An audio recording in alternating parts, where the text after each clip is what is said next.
natural law. We've allowed our society, a society to be created around us in just a few generations wherein we're all feeding off of each other. Does anybody believe that this can continue indefinitely, or even for much longer? Our society is breaking down all around us, and that's because Americans have turned their backs on liberty. From each according to ability, to each according to need. This is the main idea that was put down on paper by Frederick Engels and Karl Marx in the Communist Manifesto, a project that was funded by the international banking community in London in 1848. Yes, this is a plan that has been a long time in the works, and it must now be stopped.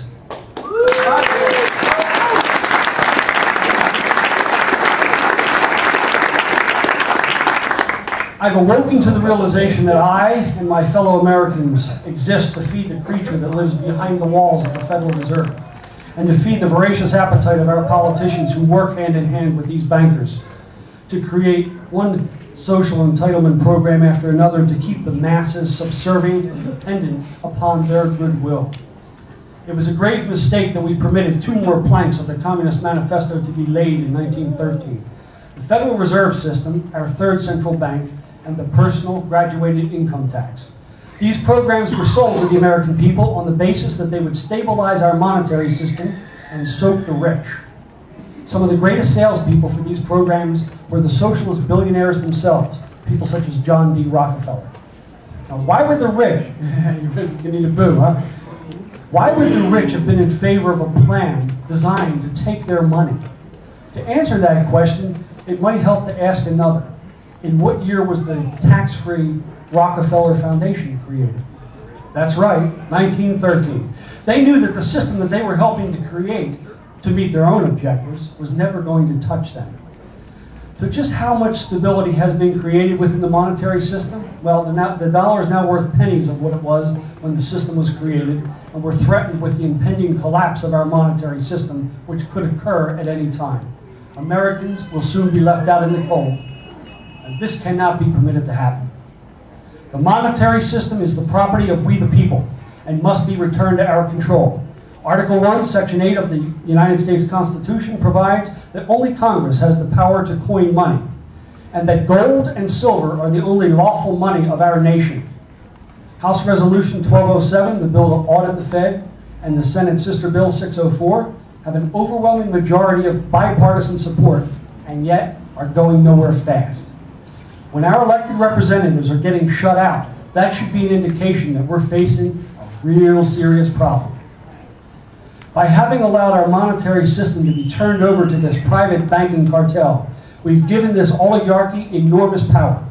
They've used this power to gain corrupting influence over every facet of our lives, utilizing the lawyers and the politicians as their minions. They've hijacked our legal system and our political system.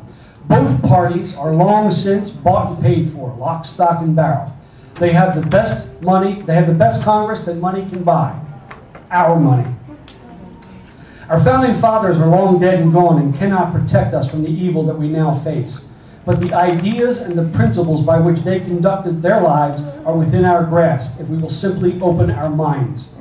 I suggest that it is time for us to grow up, be big boys and girls, and take responsibility for our own lives, for learning what we need to know, the truth, so that we may determine how we arrived at this juncture and what we can do to change it before it's too late, because I fear that we have very little time remaining. Let me let you in on a secret that those in power don't want you to know. The system as it exists requires our willing cooperation in order to function. We're dealing with the Wizard of Oz. This oligarchy is terrified that we'll pull back the curtain to reveal that a small group of scared little old men have been pulling all the strings of our lives. Just remember the song lyrics. Oz never did give nothing to the Tin Man that he didn't already have. Freedom is an individual choice, and it's our responsibility to embrace and defend it. I suggest that it's time that we wake up and embrace a spirit of non-cooperation. Wherever and whenever we encounter those who would attempt to subvert our American way of life. For life without liberty is no life at all. Now we can better understand what Patrick Henry meant when he said, I know not what course others may take, but as for me, give me liberty or give me death. Those people were not playing, and neither am I.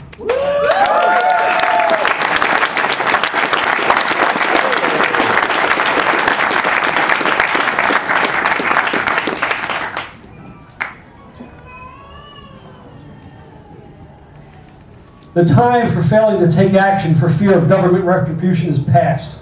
We must stop fearing our government. Now, I don't want to have to contemplate leaving my wife and son to go spend a stint in prison or worse, but I'm not going to let that stop me from doing the right thing.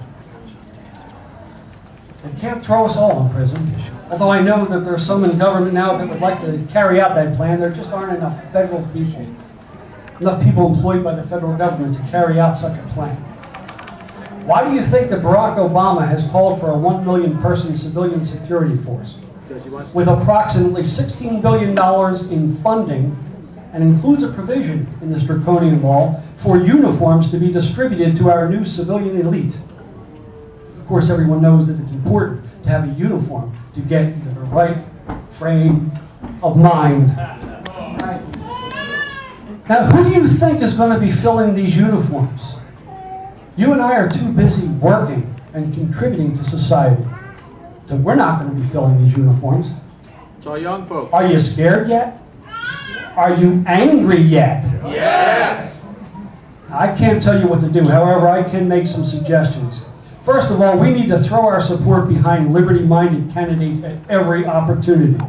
We have 2 of them with us today with whom we can start. But we also need to acknowledge that greater commitment may be required. If we refer back to what some of our statesmen of the past have said, while it may be scary, remember how much of what they told us is true, is the truth. Thomas Jefferson stated that the tree of liberty must be refreshed from time to time with the blood of patriots and tyrants.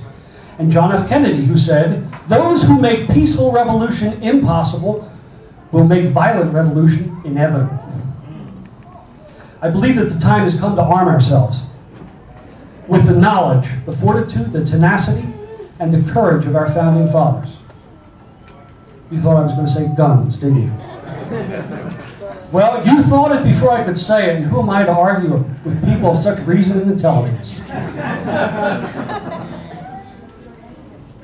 While I pledge to continue to strive for a peaceful resolution to our current dilemma, I'm not willing to compromise my principles, and neither should you. We are but a breath away from being swept into a one-world government, where the Wizard of Oz will be able to consolidate his power to the extent that we will never again be in a position to reach up and pull back the curtain. So clearly the time to act is now. I want my country back. I want my freedom back, and I will settle for nothing less.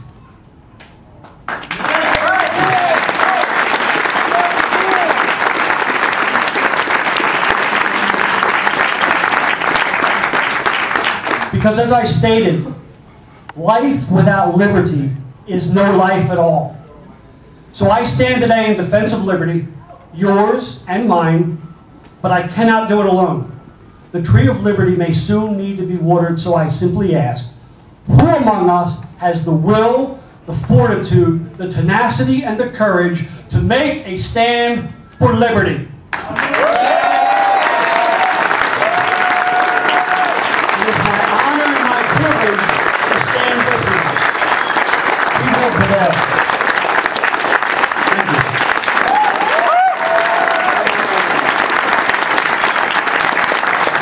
Dr. Liberty.